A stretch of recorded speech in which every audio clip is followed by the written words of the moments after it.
Hi everyone, I'm Louis down at Hat Adventures over here, and we're just going to give you a bit of a walk through some of the paddleboards and kind of some of the things you may want to look out for when you're looking to get your first paddleboard.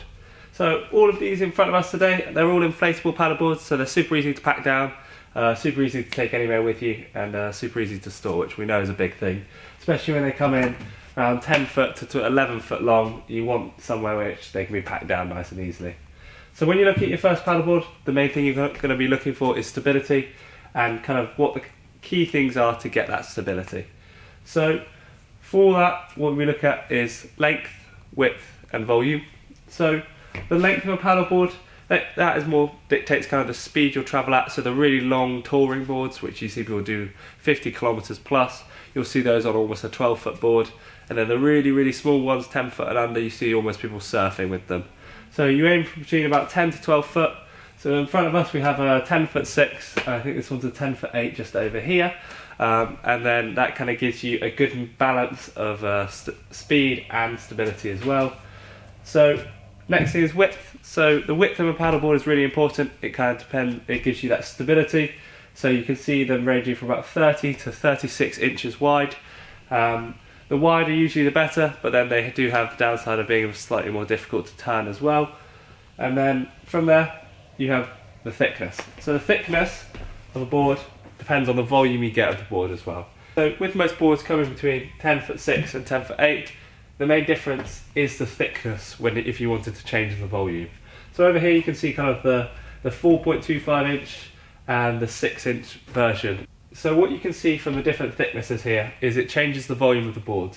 With the capacity of this one being around 120 to 130 kilos of weight on top, so whether that's you and a child and some gear, or you and a lot of gear, it means it can carry a lot more, whilst this one's rated for around 100 to 110 kilos.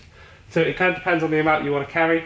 The slightly thicker ones are slightly more stable, whilst the thinner ones have a bit more flex to them when you're using them.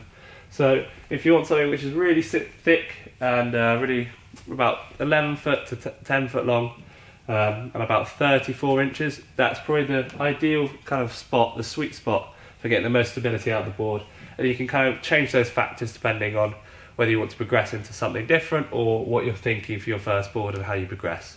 It varies massively on the person, so please do come down and have a bit of a chat with us and we'll try and find something right for you.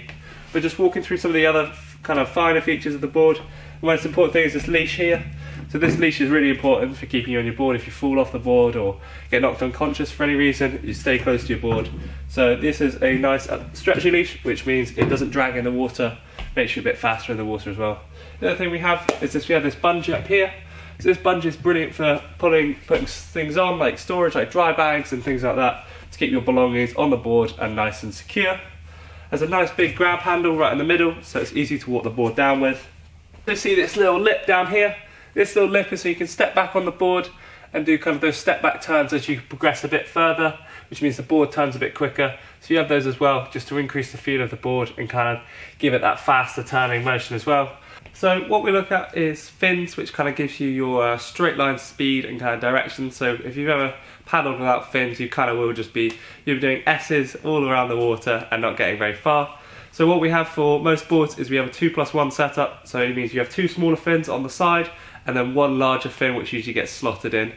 The difference between the boards is some paddle boards come with kind of the smaller fins on each side already on the board, so it means you roll them up and that means you only have one fin to put in, one big centre fin which you put in there, and that will give you your straight line speed, whilst the other boards you have to do all three fins to be put in and then pack away after as well to fit it in the car.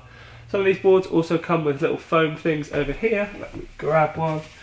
So these are little foam cases which go around the outside of the fin, and all this means is if you put it on your roof rack or your stacking boards like we have done there, you're not going to scratch the other boards or scratch your roof, most importantly. And these come standard with all the paddleboard kits we have down at Hat Adventures. So that's a brief overview of paddleboards. If you do have any questions, feel free to email in, call in, or come visit us down in the marina. We'd love to have a chat about paddleboards. We'll see you soon.